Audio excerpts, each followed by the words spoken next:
Hivi kumbe nilikuwa sijui. Mbona vibondea?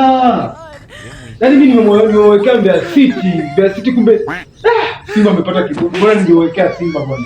Mimi nikajua Simba watashinda bwana. Shajichanganya. Na mimi ngoja nimpigie Mkushi leo.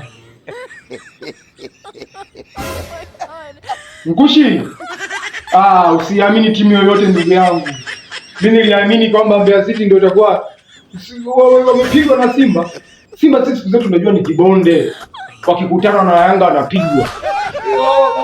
Mbeya City imeniangusha milioni 1 ndugu yangu. Milioni 1 imeondoka. Mkushi, usiweke nyumba kwenye kubeti baba, utaliwa. Utarudi kwenye maskini. Ile gari niliweka nimeliwa. Ndio basi tena Mkushi, nitafanyaje sasa ndugu yangu? Imeisha. Tafanyaje? Ishaliwa.